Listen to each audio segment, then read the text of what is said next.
Emma Chen stood in a penthouse that overlooked the city like a kingdom, wearing a dress that cost more than her father's debts, about to make a choice that would either save her family or destroy what was left of her soul. The man across from her, dangerous, beautiful, utterly unreadable, had just offered her freedom.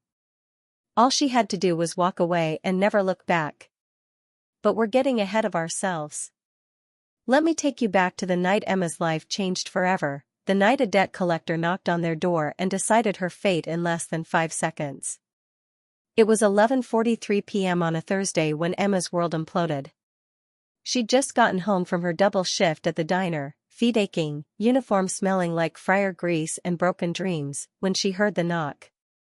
Not a normal knock, the kind that suggested whoever was on the other side didn't need permission to enter, just chose to be polite about it. Her father, Daniel Chen, went pale. Actually pale, like someone had drained the blood from his face and replaced it with dread. "Don't answer that," he whispered, voice cracking.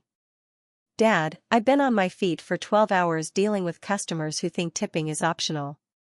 I'm not afraid of whoever's out there." She should have been. The man standing in their doorway looked like God had been showing off when he designed him, then gotten nervous and added morally questionable to balance things out. 6 foot something of lean muscle in a black suit that probably cost more than their rent.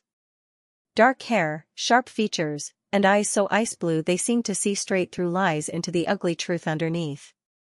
2 additional men flanked him, the kind who definitely had concealed weapons and opinions about how easily bones break. "Daniel Chen," the man said. Not a question. A statement delivered in an accent that suggested expensive European boarding schools and even more expensive consequences. "That's him," Emma said, jerking a thumb toward her father, who looked like he was contemplating escape routes. "If you're here about his extended car warranty, we're really not interested." The man's gaze shifted to her, and the temperature dropped 10 degrees. It was the kind of look that took inventory, not creepy, but calculating. Like someone assessing furniture before buying a house. Precise. Clinical. Unnerving. "Nikolai Volkov," he said, like his name explained everything. "Your father has a debt. $200,000. I've come to settle accounts." Hey everyone, before we dive in, make sure to like and subscribe. Drop a comment with where you're watching from so you'll be the first to know when the next story drops. Now, let's get into what happened next. The number hung in the air like smoke from a fire that was definitely someone's fault. 200,000. Emma spun to face her father. "Dad. What did you do?" Daniel was already stammering, words tumbling over each other like they were racing toward excuses. Medical bills from her mother's cancer treatments. Predatory interest rates. One loan to cover another. A pyramid of debt that had finally collapsed on top of them. Nikolai listened with the patience of someone who'd heard every excuse humans could manufacture and remained singularly unimpressed by all of them. "Mr. Chen," he said quietly when Daniel finally ran out of words. "You've had 6 months. What you need now isn't more time. It's $200,000. Please," Daniel's hands clasped like prayer might help. "I'll find a way. You need money you don't have." Nikolai's voice was softer than it should have been, which somehow made it worse. "Since you can't provide that, I'll accept alternative compensation." Emma's stomach dropped. "Alternative compensation? Is that mob speak for break his fingers or, I don't break fingers?" Nikolai interrupted, his gaze moving to her again. "Lingering. Assessing. I take collateral. Assets with equivalent value." The room went very, very quiet. "We have nothing of value," Emma said slowly. "Unless you want a dying houseplant and my collection of vintage anxiety, not nothing." His eyes, those impossibly blue eyes, settled on her with an intensity that made her skin prickle with awareness. "No," Daniel said immediately. Desperately.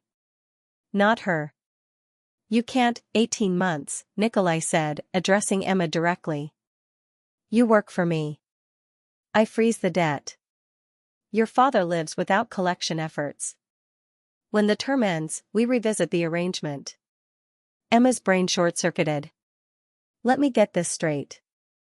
You want me to be your, what? Housekeeper? Assistant? Professional existential crisis? Estate manager, Nikolai said. You'll coordinate my household, manage schedules, handle logistics. I understand you're studying business management? How did you? Emma stopped. Of course he knew. Men like him knew everything before they walked through your door. Your skills are exactly what I need, he continued.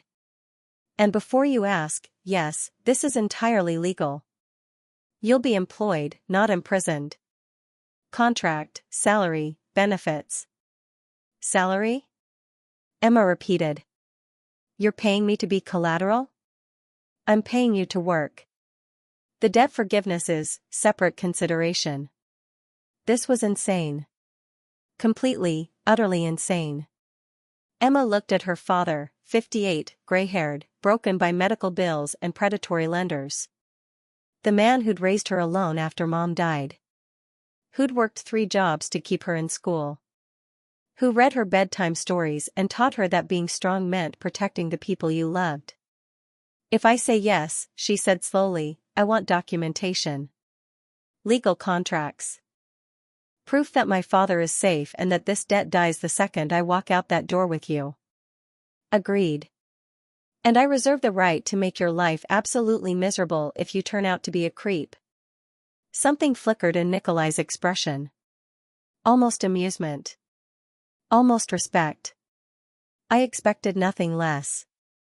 Then I guess I'm spending the next year and a half learning what terrible life decisions feel like from the inside, Emma said. She was trying for sarcasm, but her voice shook. Nikolai pulled out his phone, made a brief call in what sounded like Russian, then turned back to them. You have 1 hour to say goodbye. The hour vanished like water through fingers. Emma packed with mechanical efficiency, clothes, toiletries, her mother's jade bracelet, each item a decision she couldn't take back. At the door, Daniel gripped her hand so tightly it hurt. If anything happens, anything, you call me. You run. I'll be fine, Emma lied, pulling him into a hug. It's just 18 months. I can do 18 months. But when she looked back and saw her father broken in the doorway, she wasn't sure if she was trying to convince him or herself. The car was exactly what she'd expected, black, expensive, leather seats that probably cost more than her tuition. Nikolai sat across from her, perfectly composed, like collecting human beings was just another item on his Thursday to-do list. Do you do this often? Emma asked, because silence felt like surrender. The whole take a person instead of money thing? You're the first. Great. I love being a pioneer in human trafficking adjacent situations. His jaw tightened, the first crack in that marble facade.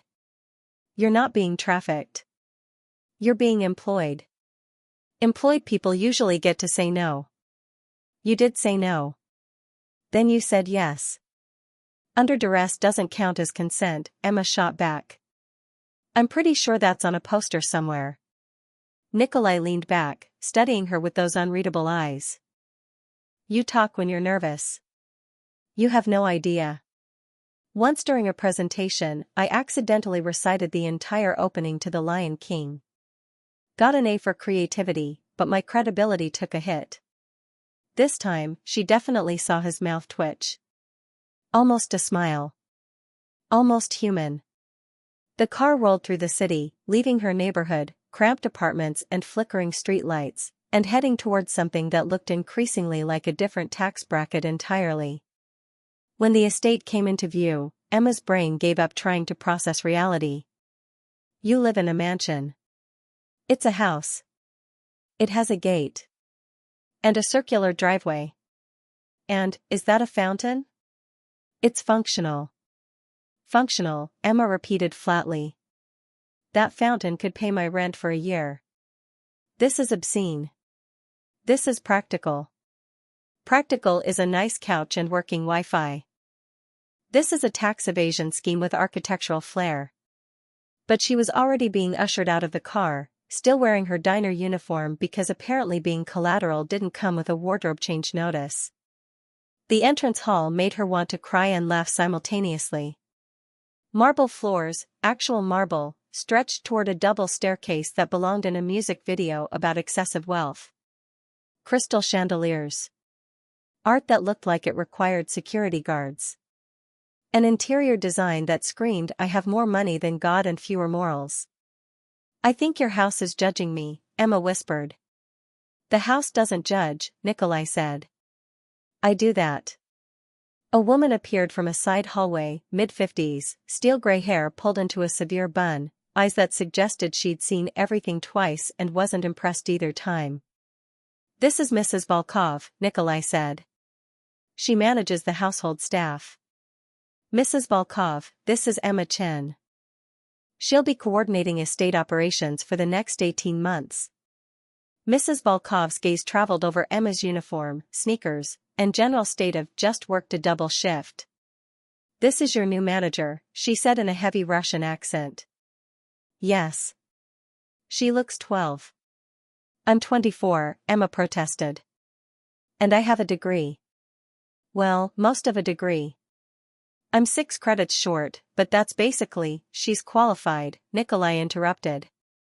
"Show her to the East Wing."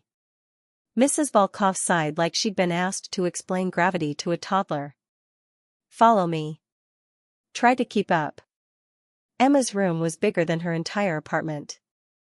King-sized bed with actual pillows, plural. Attached bathroom with a soaking tub that could fit 3 people. Windows overlooking gardens that probably had their own zip code. "If you need anything, figure it out yourself," Mrs. Volkov said. "Breakfast is at 7. Be presentable." Define presentable. "Not that." She gestured at Emma's uniform. "Your wardrobe is in the closet. Don't wander after midnight. Don't enter Mr. Volkov's private quarters. Don't ask questions about business." So many don'ts. Any dose? Stay useful. Stay quiet. Mrs. Volkov's expression softened, barely. And don't try to run. The last person who tried didn't make it past the driveway. She left. Emma stood in the center of luxury she'd never asked for, feeling the weight of 18 months pressing down like atmospheric pressure. She opened the closet and found clothes in her exact size. Someone had done research, which was both impressive and deeply creepy. Her phone buzzed. A text from her father, "I'm so sorry, sweetheart." Emma didn't respond. Instead, she sat on the bed, impossibly soft, obscenely comfortable, and stared at her prison of Egyptian cotton sheets and moral ambiguity. 18 months. She could do this. She could survive, make him regret ever knocking on their door, and get her father out of debt. Then she'd never owe anyone anything ever again. But what happened next changed everything. Emma's first official day began at 6:47 a.m. when someone knocked on her door with the enthusiasm of a drill sergeant. "You're late," Mrs. Volkov announced. "For what?" "It's not even 7, Mr. Volkov has been awake since 5. If you're managing his schedule, you start when he starts." 20 minutes later, Emma stood in Nikolai's office wearing clothes that fit suspiciously well, holding a tablet that looked more advanced than anything she'd used in school. Nikolai sat behind a massive desk, perfectly pressed suit, hair immaculate, looking like he'd never experienced a rough morning in his entire life. "You're late," he said without looking up. "Your housekeeper already told me. I'm being double-shamed." "Very efficient." He slid a leather portfolio across the desk. "Your responsibilities. Memorize them." Emma flipped it open. The list was extensive and vaguely terrifying. Manage daily schedule. Coordinate household staff. Oversee estate maintenance. Attend social functions. Maintain discretion regarding all business matters. This last one, Emma said, pointing. Maintain discretion. Does that mean don't tell the police about the crimes or don't tell people I'm being held against my will? Both. Fantastic. Love a multitasking gag order. Nikolai finally looked up, and his eyes were unreadable. You'll accompany me to appointments, meetings, and occasional social events. You'll manage logistics, coordinate schedules, and most importantly, you'll learn when to speak and when to stay silent. So basically, be a sentient clipboard with opinions I'm not allowed to express. Essentially. And if I refuse? You won't. The certainty in his voice should have been infuriating. It was infuriating. But there was something else underneath, not quite a challenge, but close. The first week was chaos wrapped in expensive suits. Day 1, Emma spilled coffee on Nikolai's financial advisor while trying to operate the obscenely complicated espresso machine. The man's expression suggested he was calculating how many pieces she could be divided into. Day 2, she accidentally double-booked Nikolai with both a contractor meeting and a business dinner, leading to a very awkward conference call where she had to explain that synergy didn't work when one party was discussing marble countertops and the other was negotiating import tariffs. Day 3, she reorganized his entire filing system to be more intuitive, which apparently meant utterly incomprehensible to everyone except her. But by day 4, something shifted. She'd learned the espresso machine's dark secrets. She could differentiate between the various intimidating men in suits who cycled through the house. She'd memorized Nikolai's preferences: black coffee at 6 a.m., no sugar, don't speak to him until he'd had 2 cups, and started anticipating his needs before he voiced them. Miss Chen, Nikolai said Friday morning, watching her efficiently coordinate a conference call while simultaneously reviewing his schedule. You're adapting. Is that approval? Should I write this down? Don't push it. But she'd seen it, the faintest hint of something in his expression that wasn't disapproval. Progress. The dinner meeting happened on day 8. You'll accompany me tonight, Nikolai said that afternoon. Wear something appropriate. Appropriate like church appropriate or appropriate like dining with people who've definitely committed felonies? The latter. The dress waiting in her closet was midnight blue, elegant, and made Emma look like she belonged in a world she absolutely didn't. Mrs. Volkov appeared to do her makeup. Hold still or you'll look like a raccoon.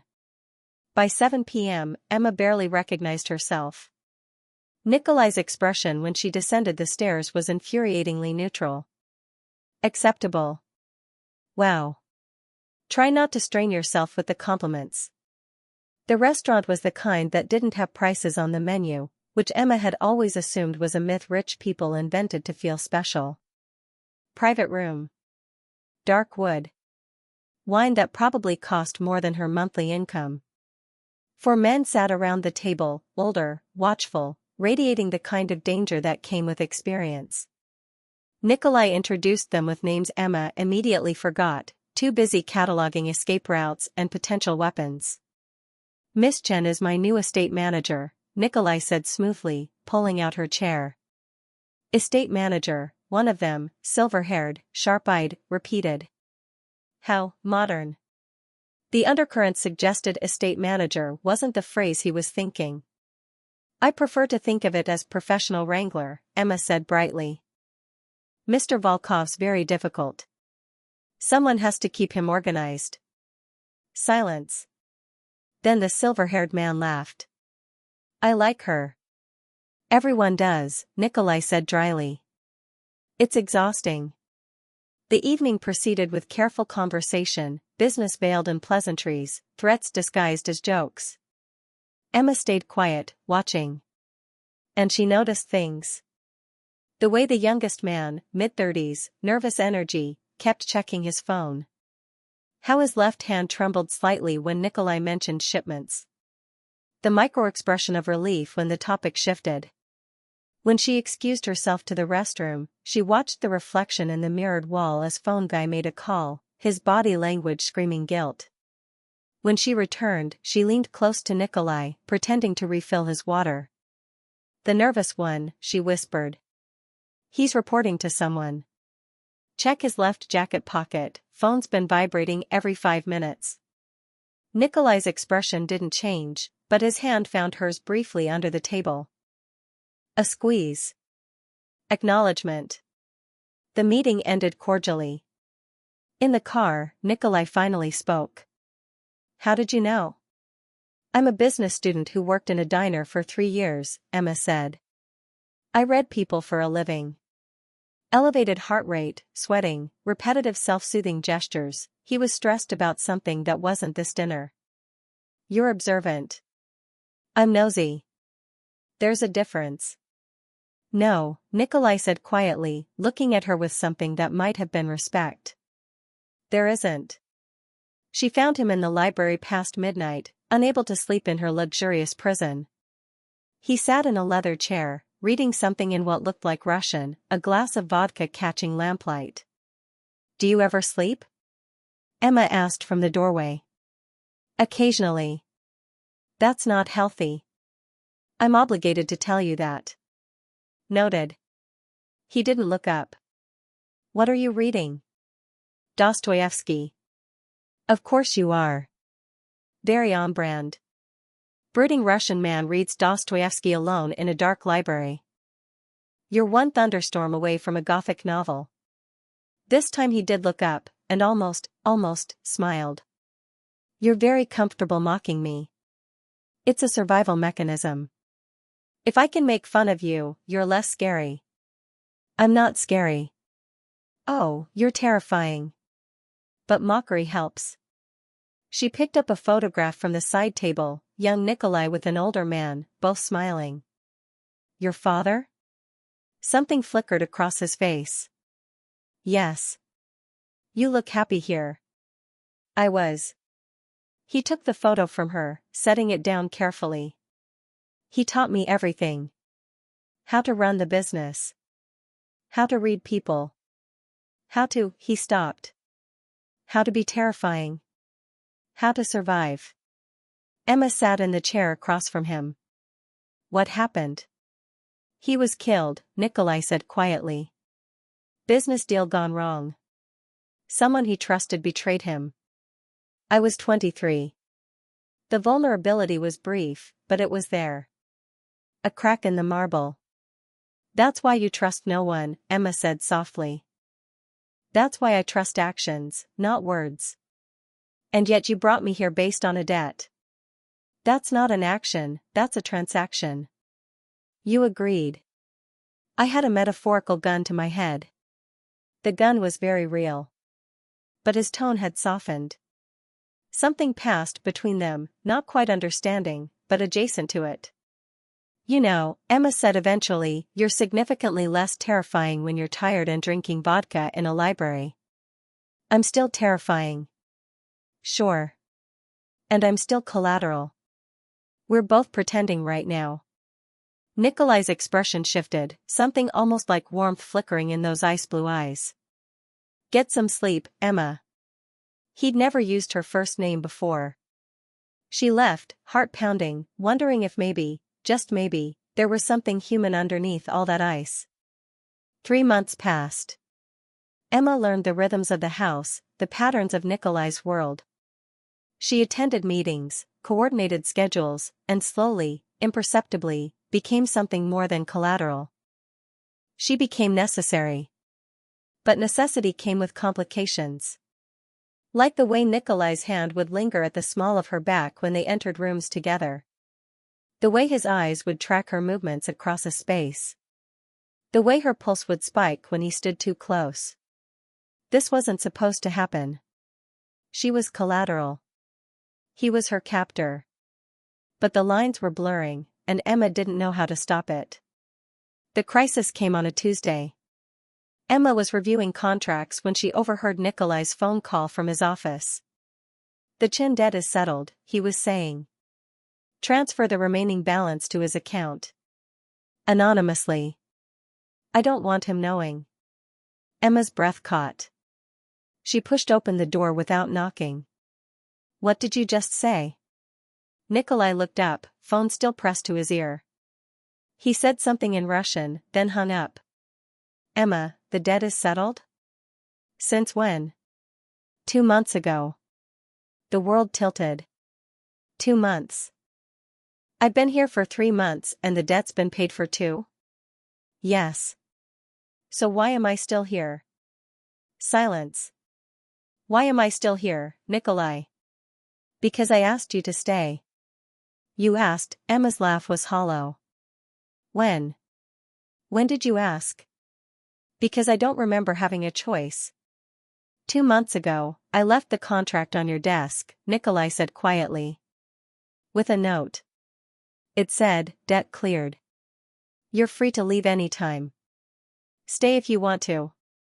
Emma's mind raced back. 2 months ago. The contract she'd assumed was a schedule update. The note she thought was about a meeting. Stay if you want to. She thought it meant stay at the dinner party. Not stay with him. I didn't understand, she whispered. I know. Nikolai stood, moving around the desk. I should have been clearer. But Emma, he stopped in front of her, close enough that she could feel the heat radiating off him. You stayed because you wanted to. Not because you had to. Because somewhere in the last 3 months, this stopped being about debt. Then what is it about? You tell me. Her heart hammered. I don't know. Yes, you do. And she did. God help her, she did. This is insane, she breathed. Agreed. You're technically still my employer. Technically. People would say I have Stockholm Syndrome. Probably. I should leave. You should. His hand came up, cupping her face with unexpected gentleness. But you won't. Why not? Because you're brave and reckless and you see something in me that no one else does. His thumb traced her cheekbone.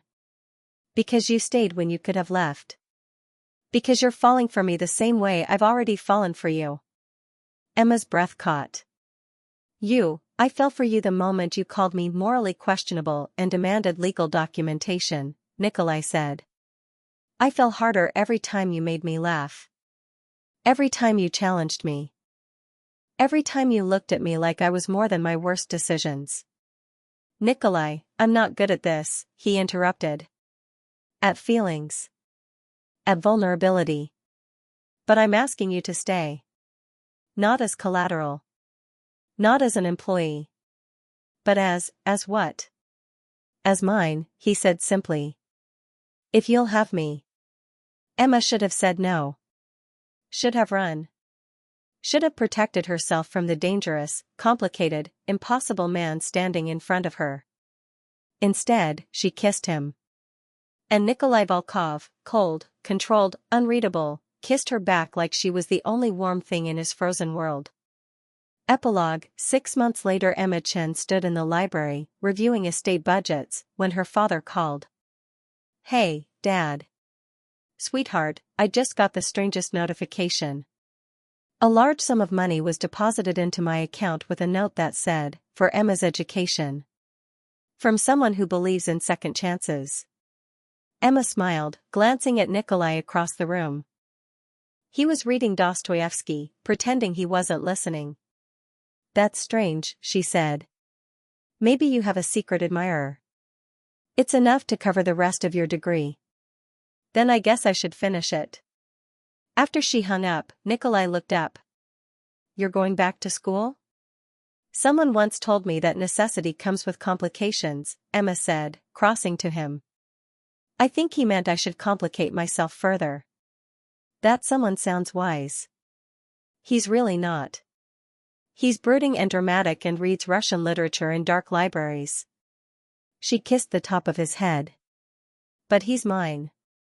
Yours, Nikolai agreed, pulling her into his lap. Completely.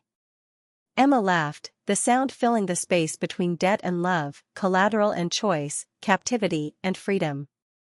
She'd walked into his world as payment for a debt. She'd stayed because somewhere along the way, she'd found something worth more than money.